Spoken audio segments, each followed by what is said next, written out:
Sir स्वागत है Bihar news live पे। और सर कैसे हैं सर? चलिए। सवाल है कि सर आप टीएनबी यूनिवर्सिटी टीएनबी कॉलेज में थे और उसके बाद सर आप मधेपुरा विश्वविद्यालय के प्रोवीसी बने। प्रशासनिक अनुभव तो आपके पास है ही, लेकिन सर आप जो भी कार्य किए अंग क्षेत्र में किए, अभी आप सर भोजपुरिया क्षेत्र में हैं, आपको कैसा सर महसूस हो रहा है? यहाँ का क्या वातावरण है और यहाँ के लोग कैसे सर हैं, इसके बारे में सर क्या कहें? देखिए, हम लोग तो बच्चे से भी गाते होते हैं, आरा हिले छपड़ा हिले तो उस गीत में तो रमे हुए हम लोग, तो ऐसी कोई बात नहीं है। और ये शरीर के, बिहार रूपी शरीर के विभिन्न अंग हैं, अंग बंग अवध मगध, ये तमाम जो हैं ये सभी अंग हैं और सभी अंगों का समुचित विकास हो। हम समझते हैं इसी धारा को लेकर के हमें यहाँ भेजा गया है। मैं धन्यवाद करना चाहूँगा महामहिम का और बिहार सरकार का, जिन्होंने मुझे ये अवसर दिया है कि मैं इस बड़े इलाके का, जिसकी आबादी 1 करोड़ 20 लाख से भी ज़्यादा है और इसमें 3 ज़िले हैं, और इतने बड़े क्षेत्र के शिक्षा के दीप को आगे बढ़ाने के लिए, उसमें और लॉ को प्रखर बनाने के लिए जो हमें महती जिम्मेदारी दी गई है, मैं आप लोगों के शुभकामना से, आप लोगों की आकांक्षा से मैं इसमें सफल हो सकूंगा, यही मैं कामना करता हूँ। सर आप तिलका मांझी विश्वविद्यालय से आए हैं, वो बड़ी विश्वविद्यालय है और पुराना विश्वविद्यालय है सर। वहाँ पर आप आए हैं तो आप जानते होंगे सर, वहाँ की कुलपति आवास, प्रोवीसी आवास, गर्ल्स हॉस्टल, बॉयज़ हॉस्टल और सारे शिक्षक की रहने की सुविधा है। इस पर सर यहाँ पर तो सर कुछ दिख नहीं रहा है, तो सर इस पर क्या आप कार्य कर पाएंगे? देखिए, मैं आपसे कहना चाहूँगा कि तिलका मांझी विश्वविद्यालय 60 में बना है, तो आप देखेंगे उसको 60 साल पूरा हो रहा है जी। ये हमारा विश्वविद्यालय जहाँ मैं अभी हूँ, जेपी विश्वविद्यालय छपरा, ये 92 में बना है। तो उस 92 के लिहाज से हम लोग कहाँ हैं, 30 वर्ष भी नहीं पूरा कर पा रहे हैं, तो उनके आधी स्थिति में हैं। लेकिन हमारा प्रशासनिक भवन अच्छा है, महाविद्यालय अच्छे हैं, हमारे सबसे बड़ी पूंजी जो हमारे शिक्षक हैं वे बहुत ही अच्छे हैं। उनका समुचित उपयोग हम समझते हैं भूतकाल में नहीं किया गया, जिसके चलते गुणात्मक बदलाव नहीं आ सका और आपस में उलझ करके रह गए। नहीं तो 28 साल की अवधि कम नहीं होती है। 28 वर्ष इस विश्वविद्यालय की स्थापना को हो रहा है। इन 28 वर्षों में बहुत सारे बदलाव होते, अगर समेकित प्रयास किए जाते, जिनका भी जो संबंध था, जो लगाव था, जो उनकी पहुंच थी, उसका समुचित उपयोग होता, तो हम समझते हैं कि आगे बढ़ता। और उसके दिशा में हम प्रयासरत हैं। यहाँ भी हॉस्टल की लाइन लगेगी और हम समझते हैं कि सिर्फ हॉस्टल की नहीं, वो तमाम प्रक्रिया, विश्वविद्यालय बड़ा विस्तृत है। हम समझते हैं कि मगध के बाद क्षेत्रफल में जयप्रकाश विश्वविद्यालय छपरा ही दूसरे नंबर पर है, इतनी ज़मीन और किसी विश्वविद्यालय को नहीं है। तो विकास की अपार संभावना है सर। ये पढ़ाई में सर जो है आप सर, जैसे कि एग्ज़ाम हो, लेट चल रहा है सेशन को कैसे अपडेट करेंगे, और शिक्षक के पास स्टूडेंट पहुँचे और शिक्षक भी कॉलेज पहुँचे, उस पर सर आपका क्या फोकस रहेगा? देखिए, यह है कि शिक्षक तो मुलाजिम है, उन्हें तनख्वाह दी जाती है, तो उनकी अकाउंटेबिलिटी है। तो ये बहाना कि छात्र नहीं आते हैं इसलिए हम उतना देर बैठेंगे, ये नहीं चलेगा। लेकिन सर ये जेपी यूनिवर्सिटी का सर नाम जो है, जैसे धारावाहिक में लिया जाता है एक मजाक के तौर पर कि जेपी यूनिवर्सिटी से मैं पढ़ा हूँ, इसकी छवि सर अखबारों के जरिए आपने जाना होगा कि क्या है। अभी 2 साल में हालांकि छवि सुधरी है, फिर भी छवि और ज़बरदस्त बने कि यहाँ के स्टूडेंट कहीं जाएँ तो वो कह सके गर्व से कि हम जेपी यूनिवर्सिटी में पढ़े हैं। इसमें सर कैसे तालमेल बैठाएंगे छात्रों और शिक्षकों के बीच, क्योंकि पढ़ाई अच्छी होगी तभी तो माहौल बनेगा। देखिए, पढ़ाई शिक्षकों की गुणवत्ता पर होती है और गुणवत्तापूर्ण शिक्षक यहाँ पर मौजूद है। रही बात छात्र की, मैंने अभी परीक्षा संचालित किया अपने 1 महीने के कार्यकाल में, 2 परीक्षाएं संचालित कर, BCA की परीक्षा संचालित हुई जो PG के मुख्यालय कार्यालय में हुई, और अभी B.Ed की परीक्षा संचालित हुई। 1600 बच्चे थे उसमें और 1600 परीक्षार्थियों की परीक्षा बहुत ही गुणवत्तापूर्ण आयोजित हुई। सर पूर्व में जो है सर, मुझे तो बोलने तो दीजिए, सवाल आप पूछे हैं तो जवाब तो देने दीजिए मुझे पूरा। तो मैं कह रहा था कि जो छात्र नहीं आ पा रहे हैं वो एक दिन की गिरावट नहीं है, ये लगातार बरसों बरस के अंतर्कलह और राजनीतिक उथल पुथल और साथ ही साथ उसकी दखलंदाजी का ये परिणाम है। तो इसको हम कोशिश करेंगे कि कम से कम करें। हम लोगों के, हमारे जो अधिकारी हैं और हमारे जो यहाँ विश्वविद्यालय प्राध्यापक अधिकारी हैं उनसे मंत्रणा हुई है और हम लोगों ने कोशिश किया है कि जैसे ही छठ का निस्तार होता है और उस निस्तार के बाद हम समस्या का निस्तार करना शुरू कर देंगे। एक एक करके समस्या को प्राथमिकता के आधार पर चुनेंगे और उसको हम लोग सफलता की सीढ़ी को जरूर प्राप्त करेंगे। और सबसे पहली प्राथमिकता हमारी है कि 2 जगहों पर विश्वविद्यालय के जो मुख्यालय में जो विषय पढ़ाई होती है वो है उसको एक जगह एकीकृत करेंगे ताकि मॉनिटरिंग आसान हो सके, उनकी गुणवत्ता का जो है ख्याल रखा जा सके। वो हम लोग नए वर्ष में नए उमंग के साथ नई रोशनी के साथ शुरू करेंगे।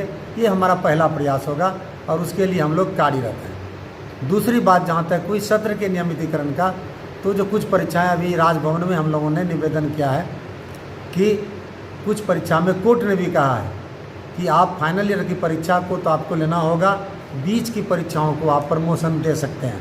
तो उस बुनियाद पर हम लोगों ने चांसलर महोदय से निवेदन किया है, उसकी प्रतीक्षा में हम लोग हैं। साथ ही साथ समानांतर हम लोग उसकी व्यवस्था कर रहे हैं कि अगर वो उनसे अगर सकारात्मक अगर निर्देश नहीं मिलता है तो हम लोग परीक्षा भी अविलंब संचालित करेंगे। और ताकि अगर 19 की डिग्री 2 की परीक्षा हम संचालित कर लेते हैं तो फिर हम 20 की परीक्षा का एक साथ हम लोग उसको संचालन और तमाम चीज़ें करेंगे। रही स्नातकोत्तर 2 साल विलम्ब से चल रहा है, 18 और 19 के बच्चों का भी नामांकन एक साथ हो रहा है। तो उनके जो पाठ्यक्रम है, पाठ्यक्रम को हम संघनित करेंगे।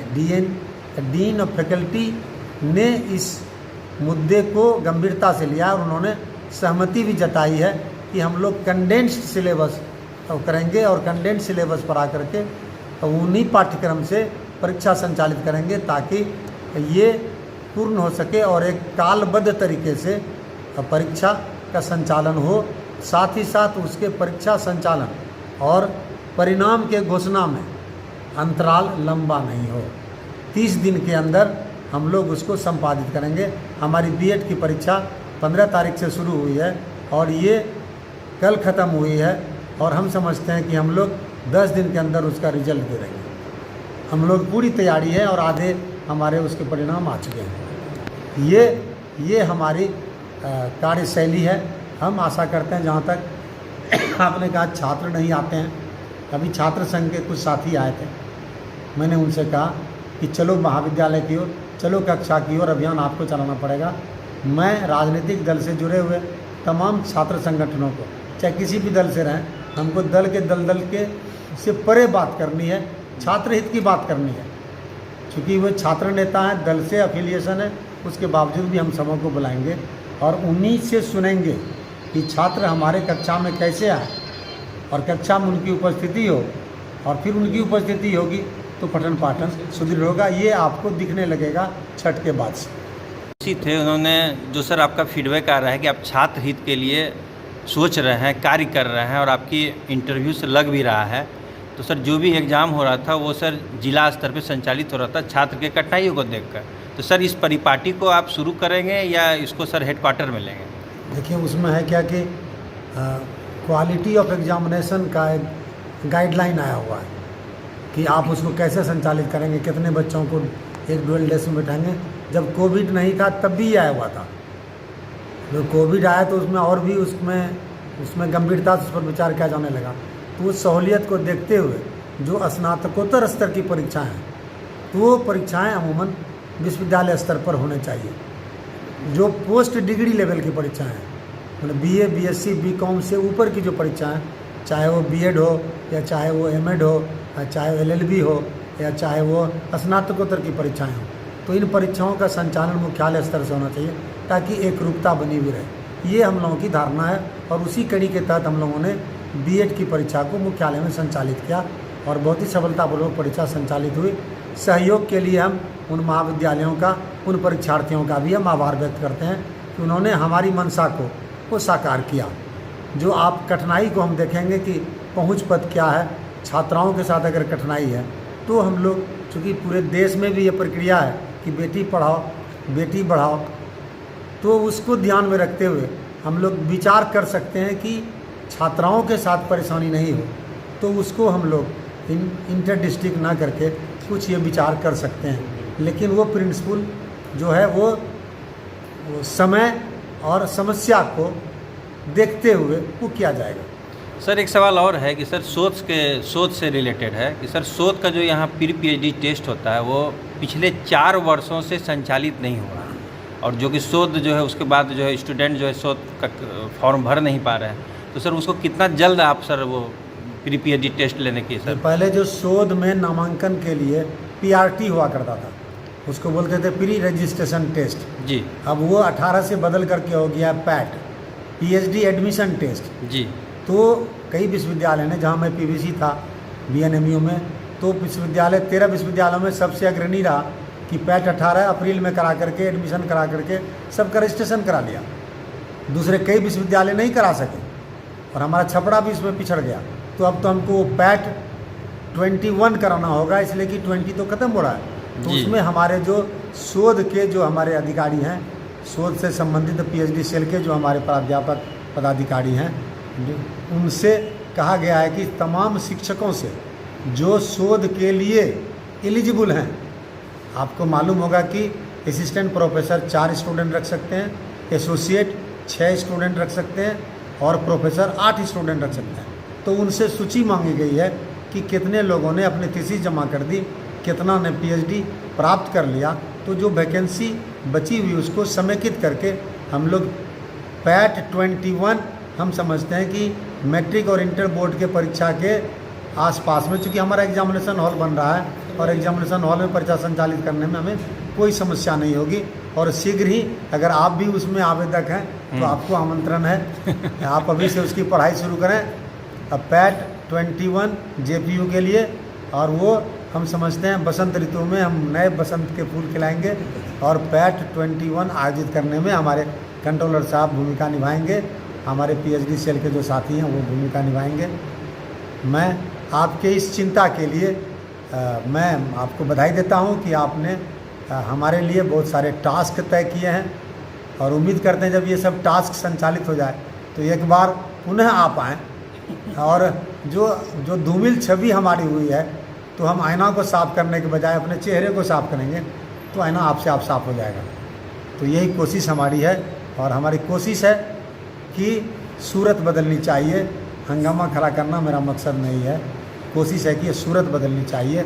और मेरा मानना है कि कोशिश करने वालों की कभी हार नहीं होती है, और उसी कोशिश में मैं और मेरे तमाम सहयोगी जो हैं अब वे एकजुट होकर के लगे हुए हैं। सब में बराबर की तो क्षमता होती नहीं है, लेकिन अगर सबको हम समेकित करके सबका समुचित अवसर सबको देंगे तो हम समझते हैं कि हम सफल हो जाएंगे। बहुत बहुत धन्यवाद सर। आपको सर हमारी तरफ से बहुत सारी शुभकामनाएं हैं, और जो सर आप सोच लेके आए हैं विश्वविद्यालय, और उसमें सर हमारी जो भूमिका होगी हम जरूर निभाएंगे, और आपकी बातों को छात्रों के बीच हम जरूर रखेंगे। बहुत बहुत धन्यवाद सर। चलिए, धन्यवाद।